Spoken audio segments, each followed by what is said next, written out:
Bueno, comenzamos. Entonces es capítulo uno, problematizando el trabajo, que son lecciones en econofísica clásica del mencionado libro de estos autores.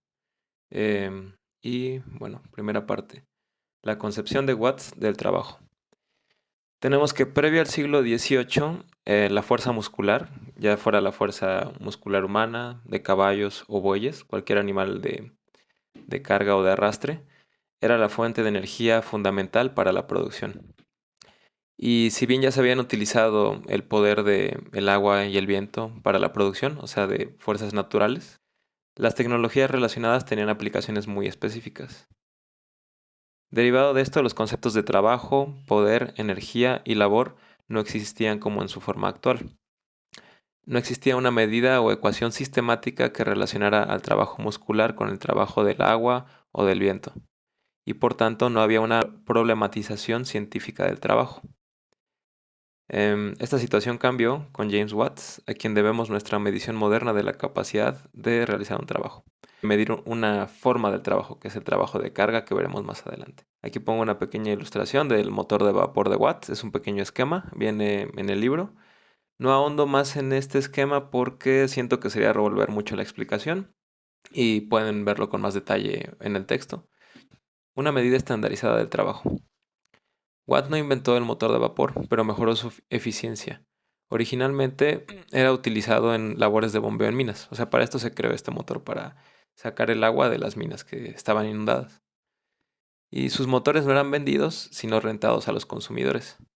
Al principio el pago de la renta era igual a un tercio del costo del carbón ahorrado al utilizar el motor de Watt en lugar del motor de Newcomen.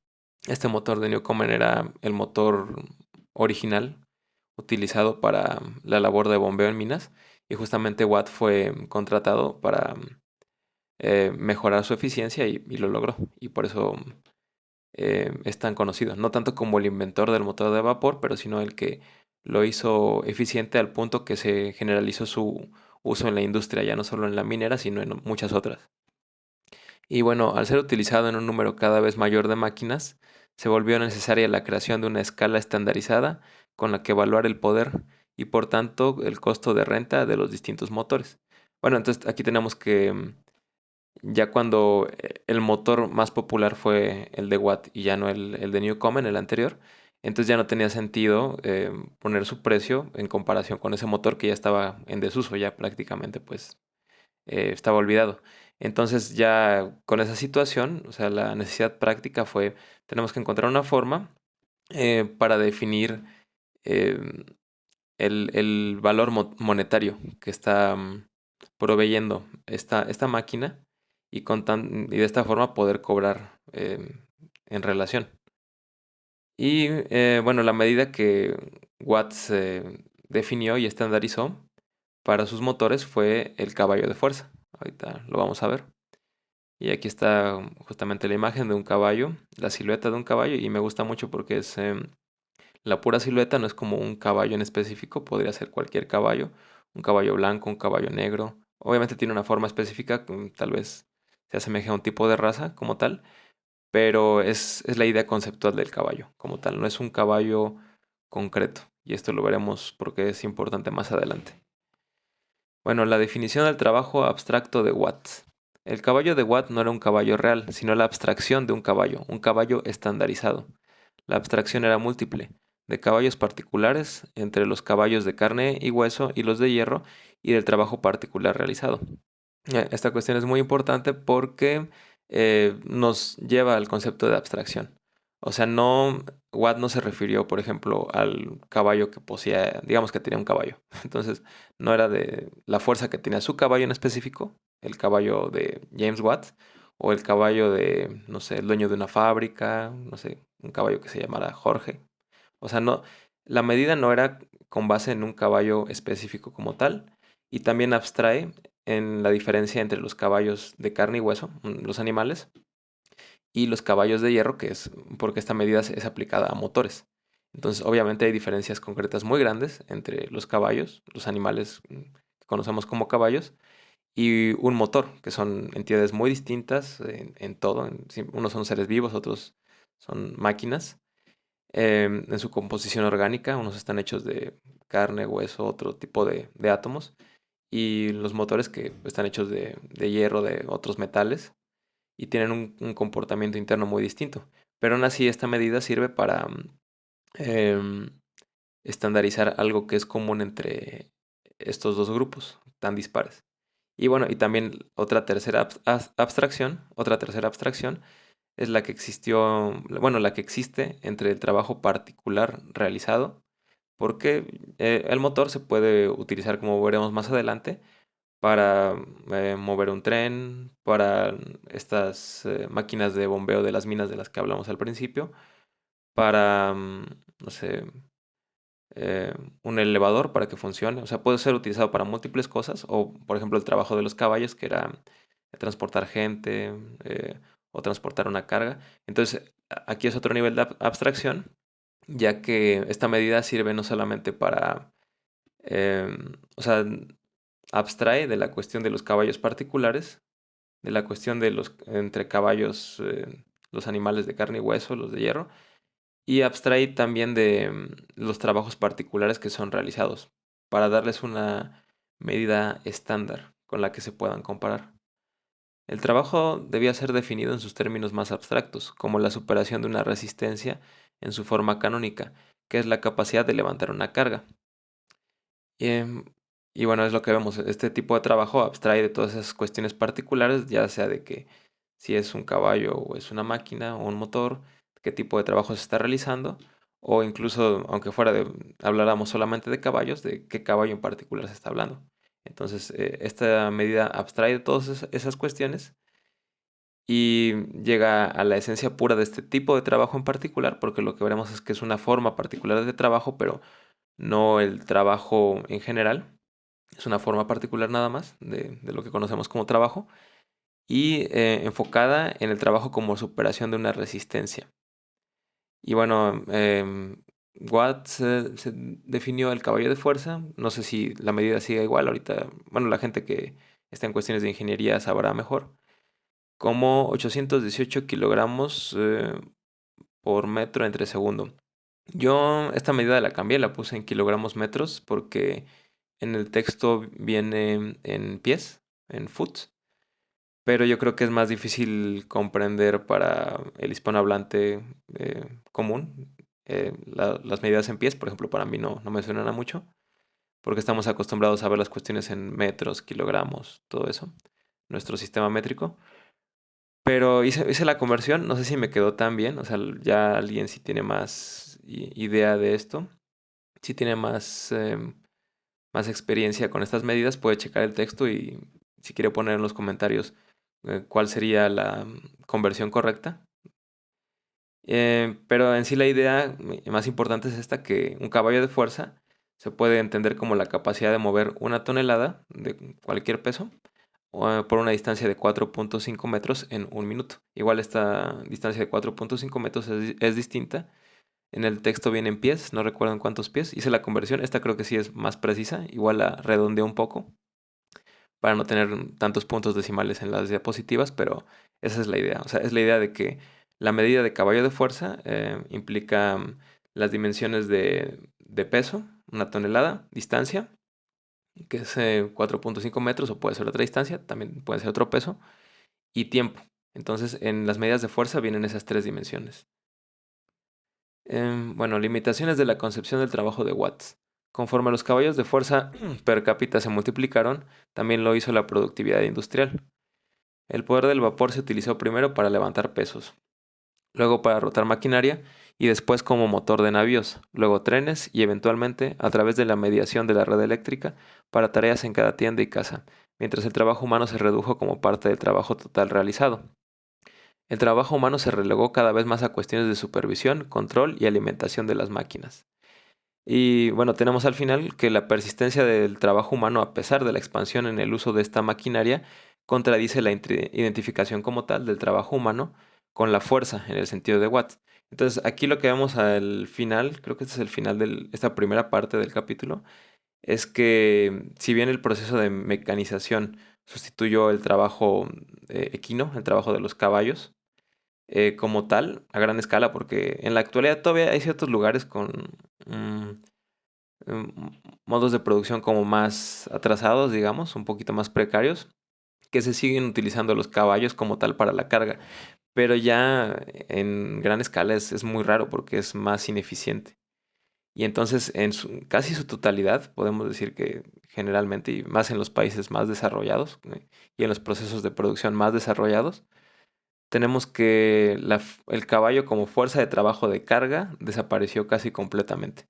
En la actualidad, los caballos, ¿para qué los usamos? O sea, pues hay gente que vive en zonas montañosas y los usa todavía como medio de transporte porque es más eficiente que un automóvil, aunque en muchos casos las motocicletas son más eficientes, pero eso depende de cada caso. O también puede ser una tradición cultural, pero son más para cuestiones de esparcimiento. O sea, a la gente le gusta todavía la cuestión de andar en caballo porque es divertido, tal vez una cuestión también de estatus, o tener caballos también es cuestión de estatus, pero ya no es tan eficiente como medio de carga. Eso ya es mucho mejor utilizar una camioneta, utilizar un tren, un barco o incluso un automóvil común. Es más eficiente que un caballo como medio de carga.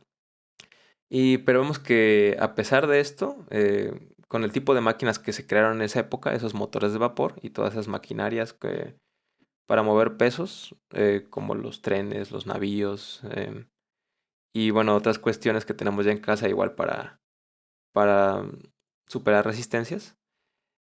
Aún así, el trabajo humano siguió existiendo. O sea, más relegado a cuestiones de supervisión, control y alimentación de máquinas, como vimos. Pero ya en cuestiones de carga, creo que solamente en cuestiones muy locales donde es más complicado meter una maquinaria. Por ejemplo, tenemos aquí en México, obviamente, los cargadores. O sea, no se ha eliminado completamente, porque tal vez para mover cargas en espacios muy pequeños es más eficiente o tal vez es simplemente menos costoso que lo haga una persona o tal vez con máquinas mucho más pequeñas. O sea, pero eso es en ciertos procesos productivos que son todavía más, eh, bueno, menos modernos, es mejor hacerlo o sale más económico todavía en muchos lugares hacerlo con la fuerza humana, que no es lo ideal porque también uno se puede lastimar la espalda, la rodilla, todo eso, pero sigue existiendo, pero obviamente en mucho menor grado de lo que existía antes. Y entonces tenemos esa interrogante que va a estar en todo este capítulo, que es por qué a pesar de la expansión en el uso de esta maquinaria, que en gran parte sí extinguió la labor del caballo en los procesos productivos, ¿por qué sigue persistiendo el trabajo humano? Y entonces veremos que el trabajo humano es más amplio que el trabajo como fue definido por Watt en su momento, como los caballos de fuerza. Bueno, la siguiente parte, la siguiente sección del capítulo es el arquitecto y la abeja. Y aquí veremos otras cuestiones ligadas a otras formas de trabajo distintas a las de carga. Primero empezamos con una hipótesis sobre la cualidad única del trabajo humano. Esta es una hipótesis clásica que formuló Karl Marx hace más de un siglo. Y bueno, él propuso un argumento que a primera vista parecía llegar a la esencia de lo que distingue al trabajo humano del trabajo de un animal o de una máquina. Ahorita vamos a ver la cita. Esta cita viene en el texto, viene en inglés, yo la traduje directamente.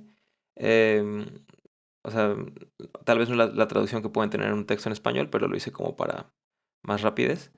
Igual si creen que hay algún error por ahí, pues pueden ir a algún texto con una traducción profesional y bueno, no importa, pero creo que la esencia de la idea queda bien plasmada. Entonces, a la cita, una araña realiza operaciones que asemejan a aquellas de un tejedor y una abeja pondría en vergüenza a muchos arquitectos con la construcción de sus panales. Pero lo que distingue al peor arquitecto de la mejor abeja es que el arquitecto construye el panal en su mente antes de construirlo en cera. Al final de cualquier proceso productivo emerge un resultado que ya había sido concebido por el trabajador en un principio y por tanto ya existía idealmente. El ser humano no solamente realiza un cambio físico en los elementos de la naturaleza, también ejecuta su propia intención en esos materiales. Y este es un propósito del que es consciente. Determina la forma de su actividad con la rigidez de una ley y debe subordinar su voluntad a él. Y bueno, aquí puse Marx 1976. Obviamente no la escribió en 1976. Esta cita es de otro texto que es de esas fechas, porque esta cita como tal debe de ser como de 1830 y algo, 1840 y algo, no recuerdo bien. Tal vez es de los manuscritos del 44. Yo creo que debe ser sí, de los manuscritos del 44. Pero bueno, para que no piensen que me equivoqué con las fechas aquí en la cita, más bien es que cita otro trabajo que lo cita. Y bueno, vamos al análisis de esta cita y tenemos que la afirmación anterior tiene varios problemas. Primero, ¿los animales realmente no tienen propósito para sus acciones? Bueno, es una pregunta. Si bien el caballo utilizado como fuerza de arado puede no vislumbrar el maíz que ayuda a producir, ya que éste es tratado como un esclavo, ¿podemos decir lo mismo del lobo silvestre que acecha a su presa? ¿Podemos decir que éste no tiene la intención de comerlo y que no planifica su acecho con astucia? Y bueno, obviamente el texto desarrolla más estas cuestiones. Yo lo presento de una forma muy resumida para llegar a las ideas centrales. Y tenemos al final la conclusión es que no hay ningún fundamento más que una visión antropocéntrica del mundo que tenemos para negar la existencia de imaginación y previsión en los animales. Entonces, digamos que es una parte donde Marx se equivocó como tal. O le faltó precisar también, podríamos decir. Volteando el ejemplo humano de Marx, sus argumentos se vuelven aún más endebles. Primero, ¿los arquitectos alguna vez construyen algo ellos mismos? Y tenemos la respuesta que, por lo general, o sea, lo que en verdad hacen los arquitectos es de dibujar planos. O sea, ellos se encargan de hacer el diseño de la maqueta, o sea, de la estructura, pero como tal no construyen. Los que construyen son los albañiles o los constructores, depende cómo le digan en su país. Aquí en México es albañiles. Y bueno, lo que es verdaderamente único para los humanos en este caso es, primero, la división social del trabajo entre la labor de concepción de los arquitectos y la ejecución por parte de los constructores, y en segundo lugar, la existencia de planes materializados, que son configuraciones de materia que pueden controlar y dirigir la labor de grupos humanos. Entonces, en esta parte tenemos la crítica a la idea de Marx de qué era lo que definitivamente distinguía, o sea, una forma muy simplista de ver de qué distinguía el trabajo humano del trabajo animal en general. Pero podemos ver que esta crítica tiene muchos hoyos y que hay cuestiones que sí son únicas para los seres humanos, pero no es la cuestión de la concepción, porque los animales también tienen una concepción y una intención para sus trabajos, muchos animales, y más los animales que viven no en cautiverio, sino que están en libertad, que son libres, silvestres. Entonces sí tienen una intención, aunque no tan compleja como la de los seres humanos, pero sí existe. Entonces esa no puede ser la diferencia esencial entre trabajo animal y trabajo humano, lo que haga único al trabajo humano.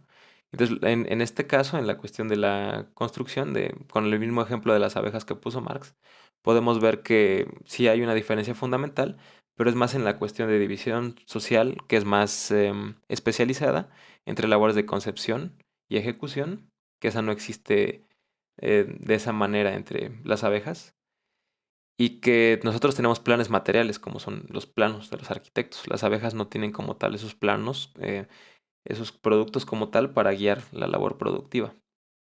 Los animales no tienen una división del trabajo tan especializada, ni tampoco tecnologías de registro y escritura. Adicionalmente, si bien los animales pueden comunicarse entre sí, no poseen la complejidad del lenguaje humano, por lo que el grupo de mensajes que podemos expresar es exponencialmente mayor. Aquí un ejemplo que es muy claro. Si las abejas tienen un repertorio de 6 tipos diferentes de sonidos y pueden entender oraciones compuestas por 3 sonidos en secuencia, entonces pueden enviar un total de 6 a la 3, bueno, que es igual a 216 mensajes diferentes. Un lenguaje humano con un vocabulario de 3000 palabras y una longitud de oración máxima de 20 palabras podría transmitir alrededor de 3.48, no sé, un numerote, por 10 a la 69 oraciones distintas. En el texto viene como tal este número desarrollado, no lo puse porque ocupaba mucho espacio. Pueden revisarlo en el texto como tal o incluso con su calculadora hacer la operación y verán que es un número enorme, enorme de mensajes que se pueden transmitir. Y sí, obviamente palidece el tipo de mensajes y la complejidad de ellos que pueden transmitir animales como las abejas. Entonces, esta es una ventaja que tenemos nosotros, que si bien hay otros animales que también tienen un lenguaje entre ellos y se pueden comunicar, no es que no puedan, sí pueden hacerlo, pero es mucho más simple su lenguaje y entonces no pueden llegar a los niveles de ideas tan complejas para transmitir que podemos nosotros. Es una ventaja. En la siguiente sección, edificios emergentes. Es dudoso que un arquitecto sea capaz de conceptualizar un plano y traspasarlo de manera inmediata al papel. Comenzarán con un esbozo muy general en su mente y conforme lo transfieren al papel obtendrán el contexto con el que la mente puede trabajar para elaborar y llenar los detalles. El lápiz y el papel no solamente registran ideas que existían completamente formadas, sino que son parte de un proceso de producción para generar ideas. Bueno, esta sección lo que desarrolla es que en sí tampoco es como que, no es como decía la cita de Marx, que el arquitecto, o da esa idea la cita de Marx, de que el arquitecto ya tiene en su mente toda la idea del edificio, la tiene toda bien trabajada en su cerebro y ya únicamente la plasma en el papel y ya está, o sea, pasa de forma, digamos, inmediata. Es de la cabeza al, al plano. Y el lápiz y el papel son solamente mediadores. Pero aquí lo que nos dicen estos autores es que esto no es cierto. En verdad, en general, como trabaja el cerebro humano, es que tenemos esbozos muy generales de las cosas en la cabeza y conforme los vamos transfiriendo a esos, como los habíamos llamado, planes materializados, pues van tomando cada vez más forma. Es digamos como primero tenemos la obra negra en la cabeza, o sea, como la idea muy, muy, muy general a grandes rasgos y ya conforme la vamos plasmando, la vamos plasmando ya sea en un texto, en papel, puede ser en una computadora, em, en un dibujo, no sé, en un esquema, en un plano, lo que sea con lo que estamos trabajando. Conforme vamos plasmando esa obra negra, ya podemos ir trabajando sobre esa base e ir dándole cada vez más detalles, más detalles. Uno primero puede tener una idea, un objetivo muy general, y ya cuando se va acercando cada vez más a él, ve qué son las cosas que faltan o las cosas que no había considerado, y de esa forma hacerlo más concreto. Entonces no es como decía Marx en su cita, o daba esa idea, de que simplemente las cuestiones están en la cabeza y ya luego inmediatamente se pasan al papel y luego a la producción, ¿no? Es la misma cuestión de hacer los planos, es un proceso productivo como tal y dan contexto aquí, por ejemplo, al arquitecto para ir trabajando y elaborando en los detalles y llenándolos. Entonces, tenemos que ese lápiz y papel no son simples elementos mediadores, sino que son parte de un proceso productivo. De ese proceso productivo que es para la creación de planes materializados, que ese sí es un elemento particular a los seres humanos.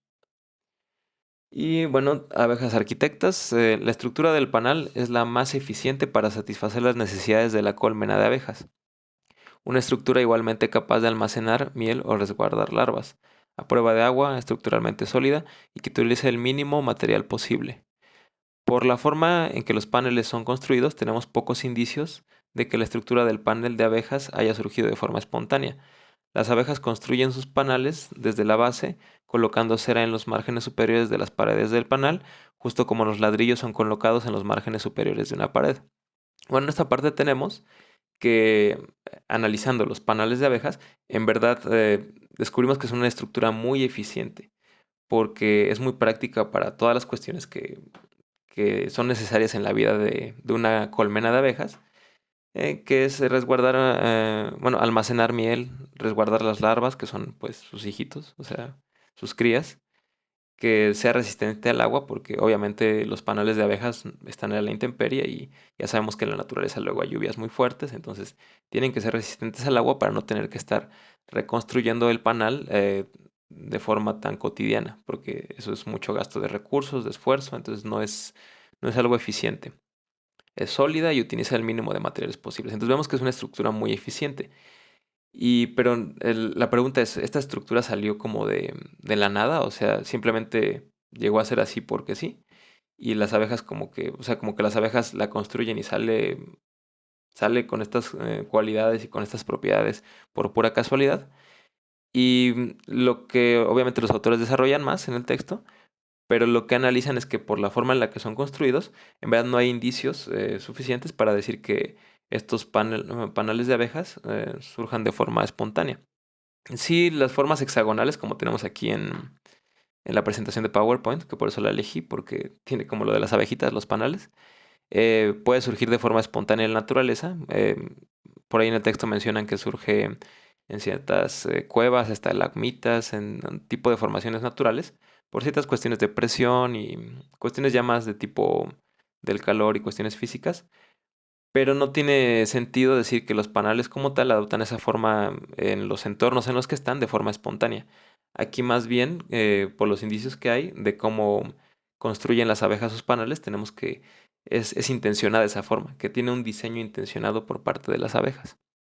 Entonces tenemos que hay gente que ha estudiado cómo las abejas construyen los panales y han visto que lo hacen desde la base y como colocan la cera, van haciendo como los márgenes y así van construyendo poco a poco, pero eso no es algo aleatorio. Entonces tenemos que si bien el proceso aprovecha la inherente estabilidad, el proceso de construcción de los panales, aprovecha la estabilidad de las celdas hexagonales, también demanda que las abejas depositen de forma precisa ceras en las crecientes paredes y que dejen de construir una vez que las celdas han alcanzado la altura correcta. Entonces, la interrogante de esta parte es cómo pueden lograr esto sin el uso de herramientas como el lápiz y el papel, como en el caso de los humanos que ya mencionamos previamente. Y tenemos aquí una hipótesis de respuesta, una hipótesis a esta interrogante, y es un algoritmo de construcción panal, así le puse de título. Lo más probable es que las abejas deban ser capaces de ejecutar un programa de trabajo. Una abeja debe encontrar el lugar apropiado para añadir cera siguiendo el siguiente conjunto de reglas. Esto que sigue es como, si conocen un poco de programación, es como un código, un tipo de código. Y entonces tenemos que si una celda es lo suficientemente alta para gatear en su interior, entonces, si se cumple esa condición, la abeja debe decir, no pongas más cera en ella. Pero, sí, pero en el caso de que esto no sea cierto, si no es cierto de que una celda es lo suficientemente alta para gatear, es decir, que no se cumple esa condición, entonces tenemos otra cláusula, entonces debe pasar lo siguiente. Si la celda tiene paredes bien formadas, añada su altura. Si no, o sea, si la condición anterior no es cierta, entonces vamos a otra ramita del árbol de programación y decimos que si es una base de celda menor al propio diámetro de tu cuerpo, expándela. Aquí más bien se tiene que expandir. Pero si esta cláusula tampoco es cierta, entonces si no, comienza a construir la pared desde la base. Entonces este es como el algoritmo básico que en sí deben seguir las abejas para construir un panel, un panal, estoy diciendo luego panel, un panal de la forma que vemos en la naturaleza. Entonces avanzamos y los autores llegan a la conclusión de que no es necesario que una representación completa del panal exista en la mente de una abeja, de la misma forma que con el arquitecto no es necesario que ya en su mente exista la casa con los interiores, con las puertas y con las ventanas, todo ya perfectamente detallado y esquematizado al por menor en su cabeza. No, o sea, eso no es necesario. Y aquí en el caso de las abejas, tenemos que las mismas reglas presentes de manera simultánea en cada abeja que es miembro de una colmena, junto con las propiedades estructurales de la cera, producen el panal como una estructura compleja emergente. Entonces, lo que estamos diciendo aquí es que las reglas que vimos anteriormente, este pequeño como código de programación que está para la construcción del panal en todas las abejas, parte de la colmena, junto con las propiedades que tiene la cera que producen, hace que siguiendo estas reglas y con las propiedades del material, eventualmente se va a producir el panel, eventualmente. Y entonces la clave es la interacción entre las reglas de comportamiento, las que definimos anteriormente en esta diapositiva, estas reglas de comportamiento, y el entorno inmediato que es transformado como resultado de ese comportamiento. Entonces, para que las reglas sean transformadas en comportamiento por las abejas, estas deben tener el estado de mente correcto y ser capaces de cambiar este estado en respuesta a lo que les informa sus sentidos. O sea, darse cuenta en sí, de que, bueno, tener estas reglas bien interiorizadas. Tal vez no las tienen escritas en un papel o en una máquina, pero las tienen ya en por su educación, en su ADN, por su código genético, lo tienen ya como muy internamente. Y decir, y darse cuenta del entorno, que sus sentidos funcionen correctamente para decir, ay, bueno, ahorita la celda ya está muy alta, o sea, ya se puede gatear, entonces ¿ya qué hago? Pues ya no voy a poner más cera, porque así veo el entorno y así me lo dice mi programación interna. Ahora sí que es como tiene una programación interna. Pero si la abeja dice, no sé, aquí hay una base menor al diámetro de mi cuerpo. O sea, ellos lo ven, lo sienten, está muy chiquita, me estoy apachurrando aquí. Entonces que tengo que expandir la celda, porque esto está muy pequeño, no podemos pasar. Y, y en caso de que pues, no haya nada, pues empiezan a construir. O sea, se dan cuenta de cómo está el entorno y qué tienen que hacer, dada esa programación que tienen. Y al final concluyen los autores que esto no es diferente de lo que hacen los arquitectos. La diferencia obviamente es que nosotros tenemos los planes materializados, pero en ambos casos son planes de trabajo.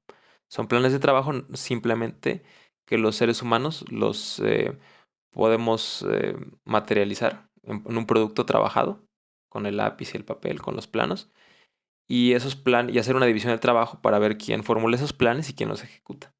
Pero en verdad la cuestión de tener planes de trabajo es una cuestión que es compartida entre ciertos animales sí, entre ciertos animales y seres humanos. Bueno, hasta aquí queda. Y a la siguiente parte vamos a meternos a las cuestiones de física con el desafío demoníaco de Maxwell, el demonio de Maxwell. Y veremos cuestiones de entropía, calor, disipación de energía, muchas otras cuestiones que también tienen que ver mucho, o están obviamente también íntimamente relacionadas con la cuestión del trabajo humano y el trabajo en general, pero que ya veremos con más detalle en otro video para no revolvernos demasiado la cabeza, más de lo que ya la tenemos ahorita. Pues muchas gracias por la atención, espero que les haya servido el contenido, que sea educativo y que cuando puedan también ahonden en el texto que tiene obviamente mucho más desarrollo y muchas cuestiones y ojalá que estas presentaciones les sirvan como guía para irlo estudiando porque como les dije yo creo que es un poquito denso de ver por sí solo, especialmente cuando no tienes formación en esas áreas de física, de programación, de estas cuestiones mecánicas, pero yo creo que es un tema muy importante que todos revisemos para comprender muchas cuestiones relacionadas al trabajo, relacionadas a la economía capitalista y muchos otros temas de interés común. Bueno, muchas gracias y hasta luego.